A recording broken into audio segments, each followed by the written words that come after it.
My parents refused to watch my children for one long weekend, and that was the moment everything finally became clear.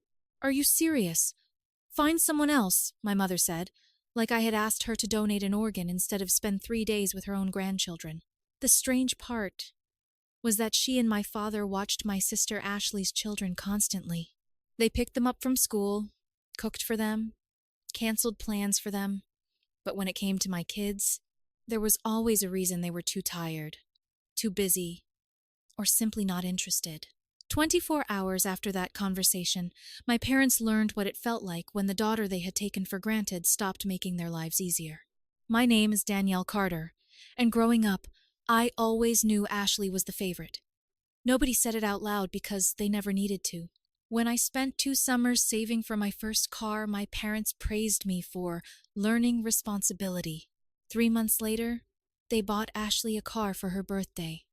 When I moved into my first apartment, my mother glanced around, told me the kitchen was small, and asked whether I could afford the utilities.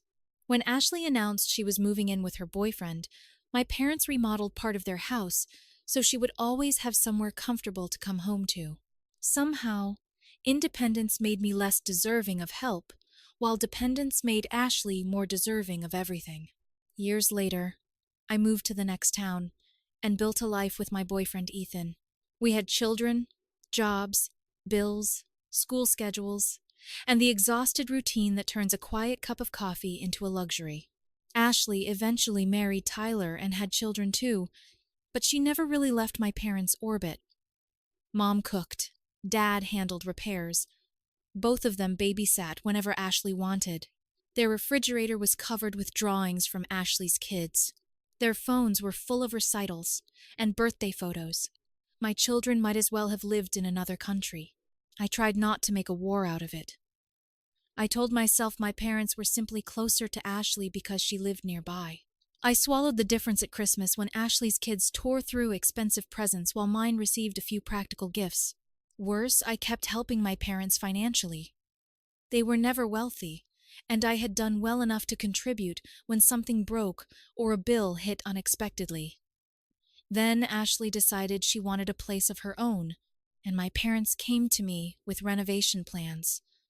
By then, I had already given them roughly $113,000 over the years. Gratitude never came up. My help had stopped being generosity and quietly become an expectation. The breaking point arrived after Ethan and I realized we had not taken a real break in years.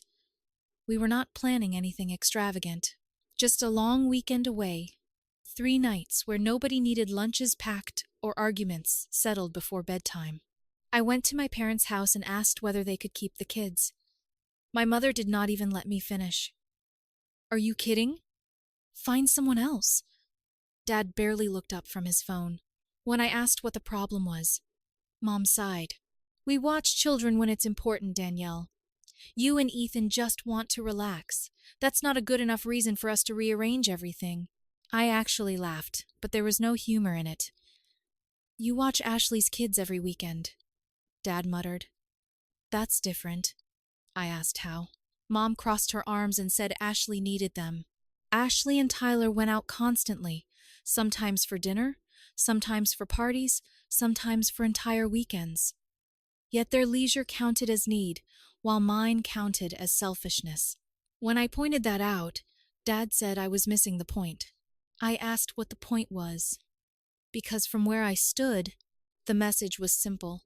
Ashley's family mattered more. Mom waved me off. "Ashley lives here. We're part of her life every day. You chose to move away. You have your own responsibilities." I stared at her. "So, because I became independent, I don't get the same support?" She denied saying that, but her face told me I had understood perfectly. I left before I said something I could not take back. That night, I told Ethan everything. He listened quietly, then said, "They've always done this. The difference is that now they're doing it to our kids." That changed something in me. I could tolerate being the less important daughter. I had practiced that role my whole life.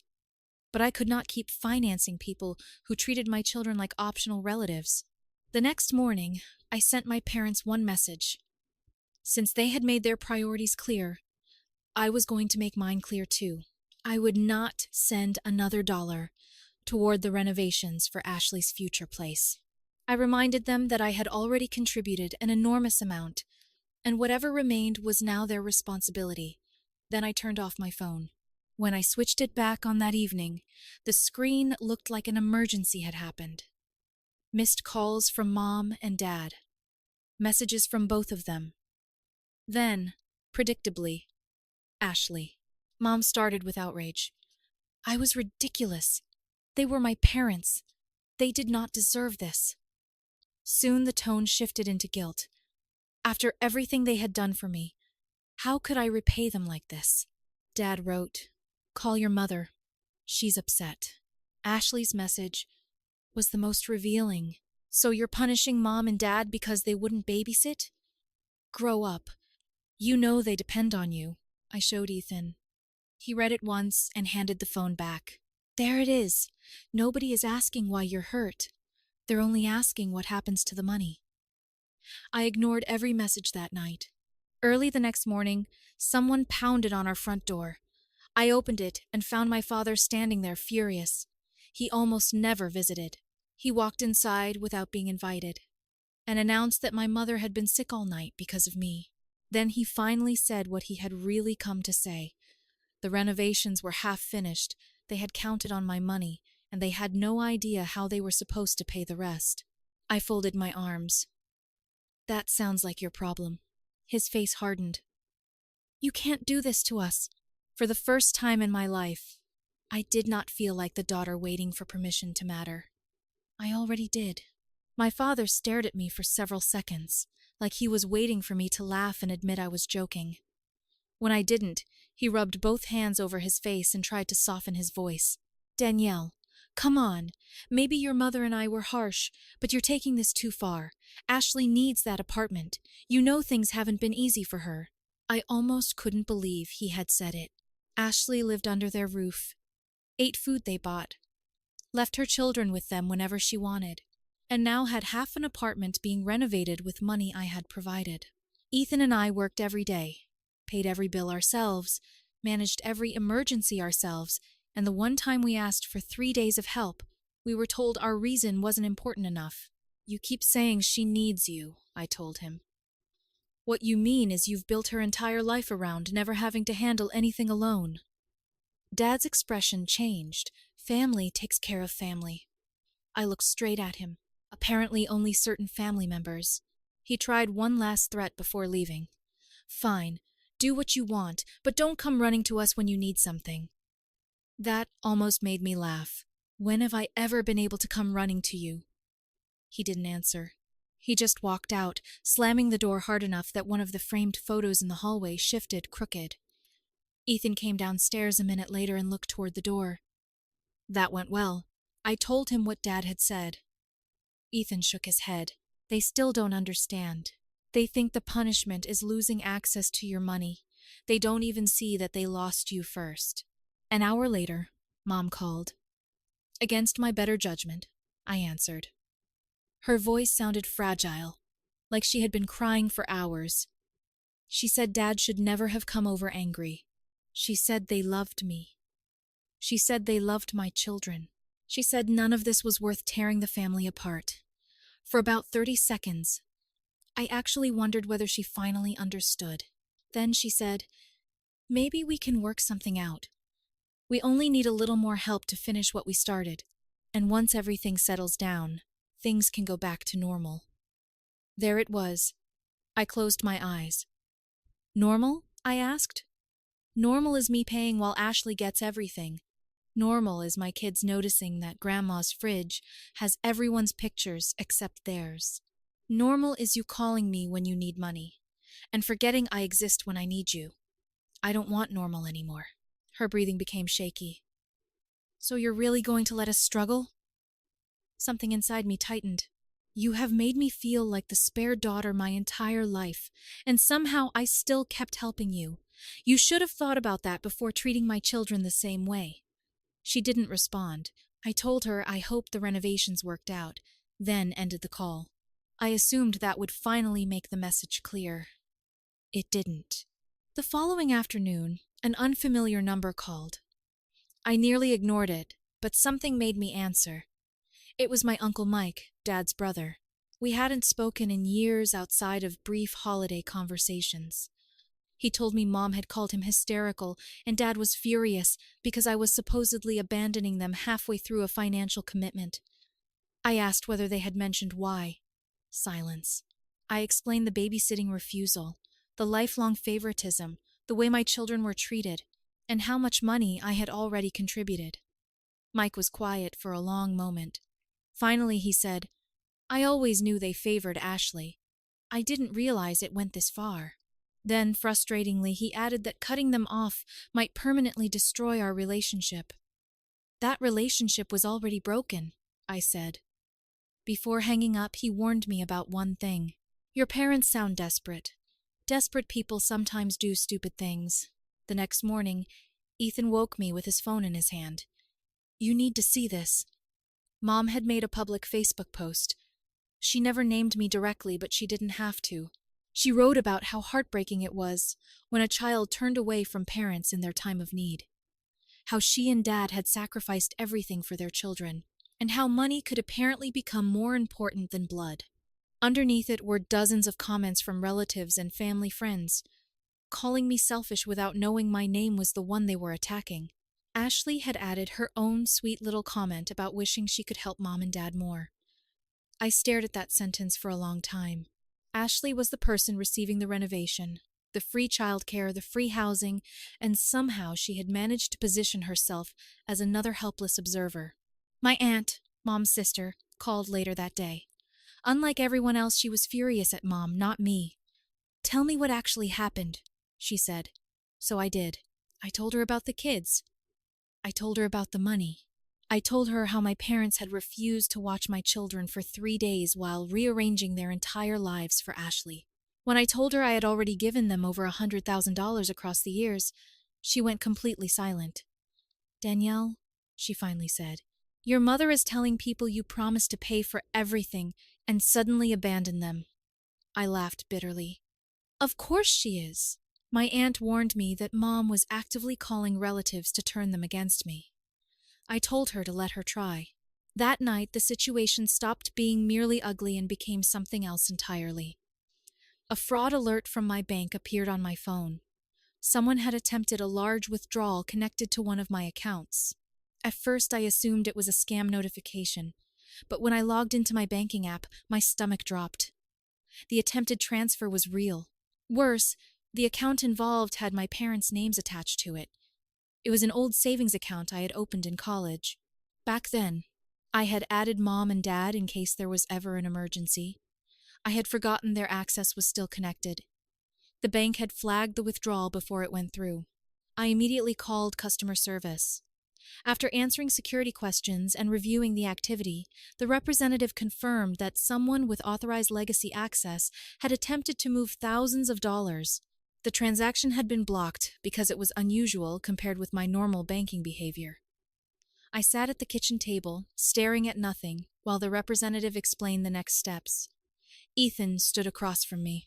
When I hung up, he asked what happened. They tried to take money from me. His face went blank. Your parents? I nodded. The favoritism had always hurt. The manipulation had made me angry. But this felt different. They had decided my money still belonged to them, even after I said no. I called Mom immediately. She answered almost cheerfully. Danielle, hi, honey. I didn't let her continue. Did you or Dad just try to take money from my old savings account? There was silence long enough to answer the question for me. Then she said very calmly, well, technically, it's a joint account. I actually pulled the phone away from my ear for a second. You cannot be serious. She insisted they were only borrowing what they needed to keep contractors working. According to her, I had always planned to help anyway, so there was no real difference.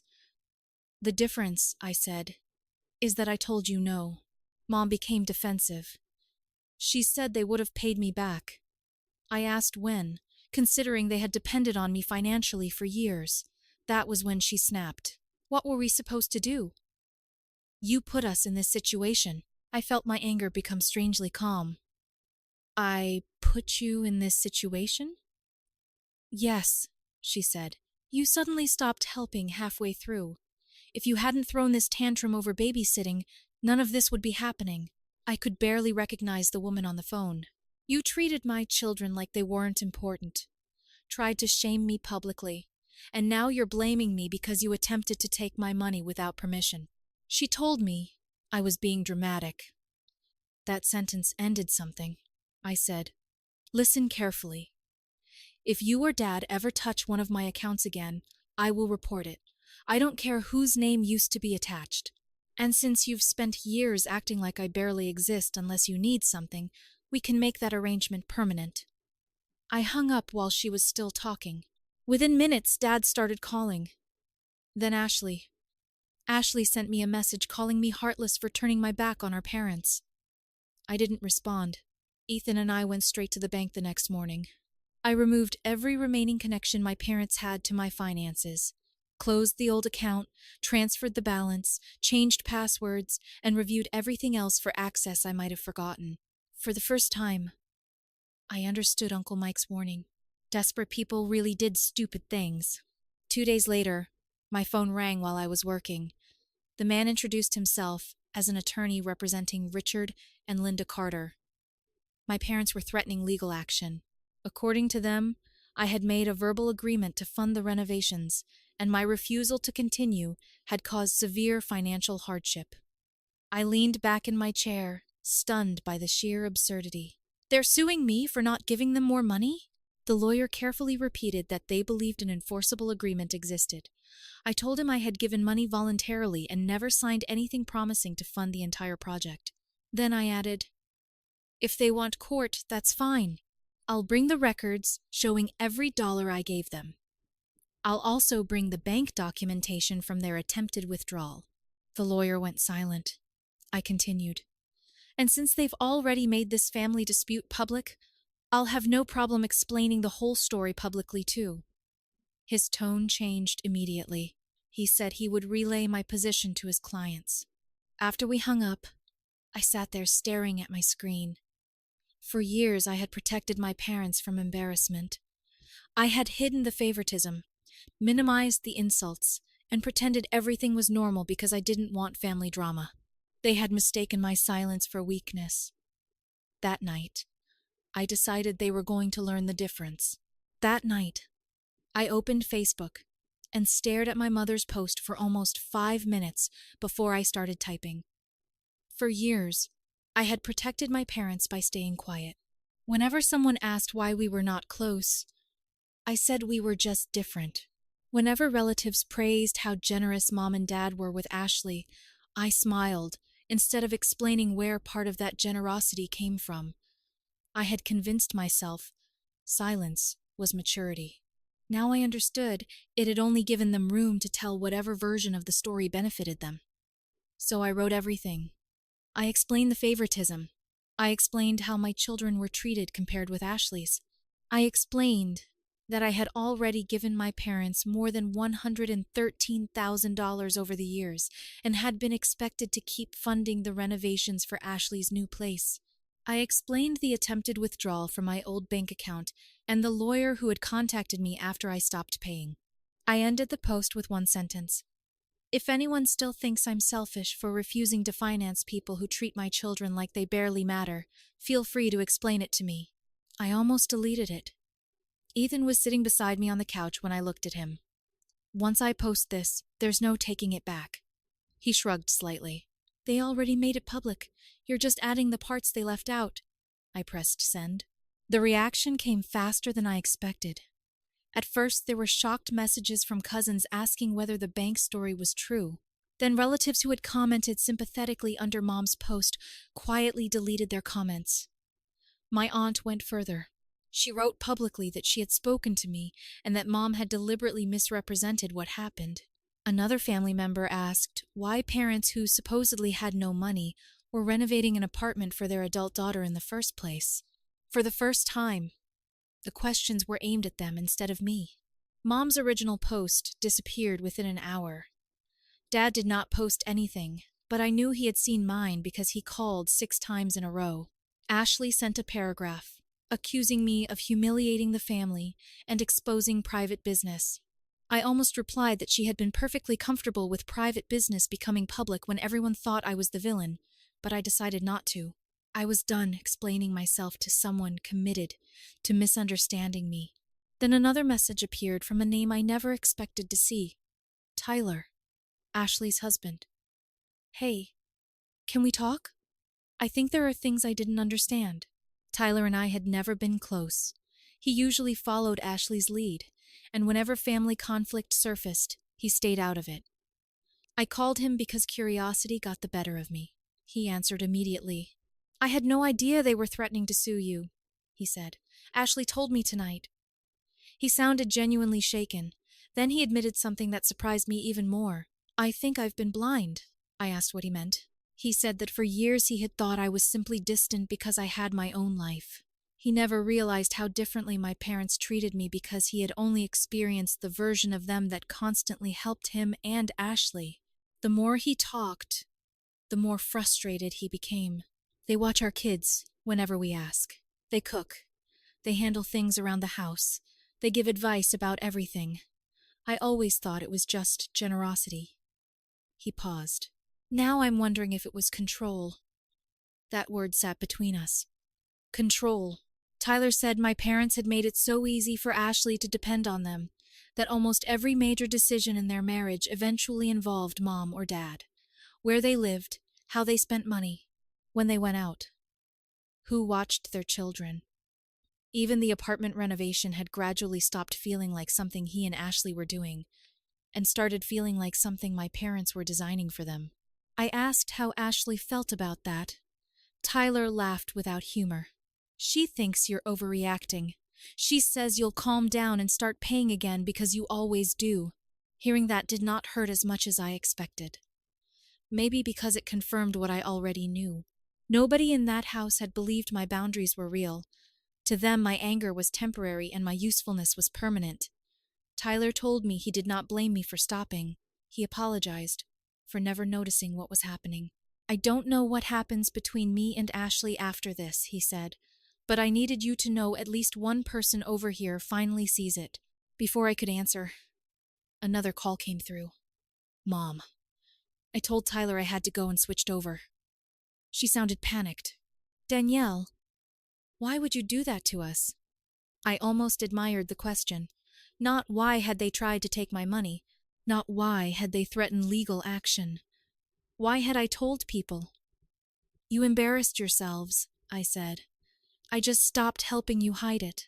She said relatives were calling, Dad was furious, and people were treating them like criminals. I reminded her that she had been the one who went to Facebook first. You wanted an audience when you thought the audience would shame me. That was different, she said. We were hurt. I laughed bitterly. And I wasn't? Mom shifted tactics immediately. Her voice became soft again. She said none of this needed to continue. We could sit down together.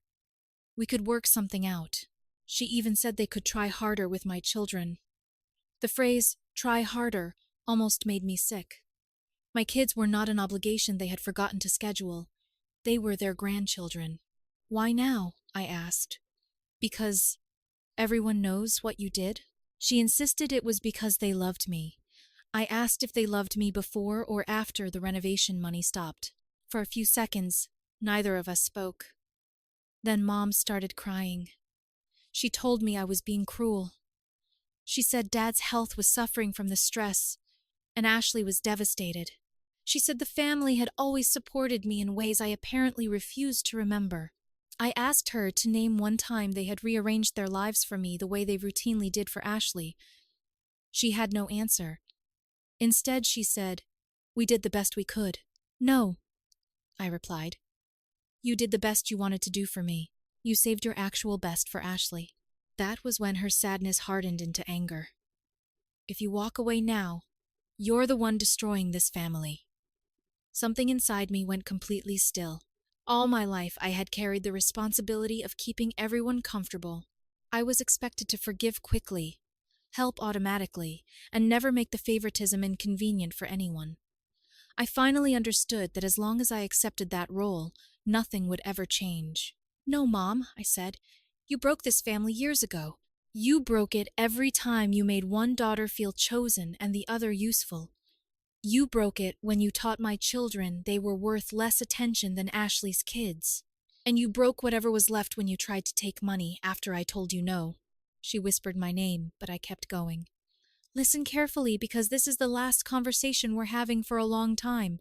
I'm done paying. I'm done apologizing. I'm done pretending we have the kind of relationship you suddenly want everyone to believe we have. Do not call Ethan. Do not contact my children. Do not show up at my house. And do not ever touch anything connected to my finances again." Her breathing became ragged. "You don't mean that." "I do." Then I said the one thing I had spent my whole life being afraid to say. "I hope Ashley was worth it, because she's the daughter you chose. Now she's the daughter you have."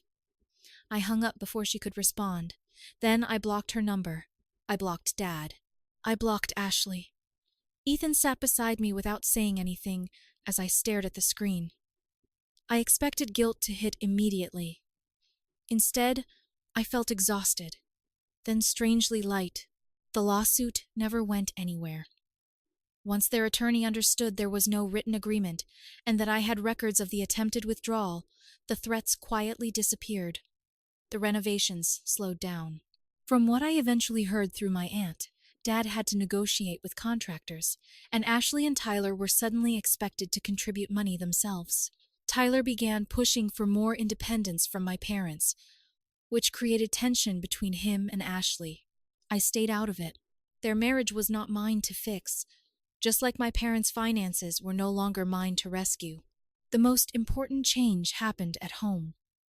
A few weeks later, one of my children asked why Grandma had not called lately. I gave an age-appropriate answer about adults sometimes needing space when they were not treating each other well. My child nodded and went back to playing. No tears, no devastation. That hurt in a different way because it showed me how little relationship my parents had built with them to begin with. I had spent years worrying that cutting contact would take something precious away from my kids, when the truth was, my parents had never given them much to lose. Ethan and I eventually took that long weekend. We found someone we trusted to stay with the children and drove a few hours away. Nothing dramatic happened. No luxury resort, no grand celebration. We slept late, ate breakfast without rushing, walked around a small town, and talked about absolutely nothing important. On the second night, Ethan asked whether I regretted what happened.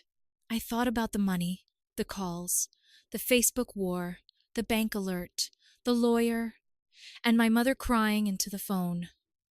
Then I thought about how peaceful my life had become once I stopped chasing approval from people who only valued what I could provide. "No," I said. "I regret that it took me this long. For most of my life, I believed being the less loved daughter meant I had to work harder to earn my place. More money, more patience, more forgiveness, more chances. I finally learned that love requiring constant payment is not love, and family that only respects boundaries after losing access to you was never respecting you in the first place. My parents refused to babysit my children for 3 days because they did not think our needs were important. They thought I would complain, cool down, and eventually keep funding the life they had built around Ashley. Instead, that one refusal forced me to see the entire relationship clearly. They lost the money first. Then they lost control. And finally, they lost me.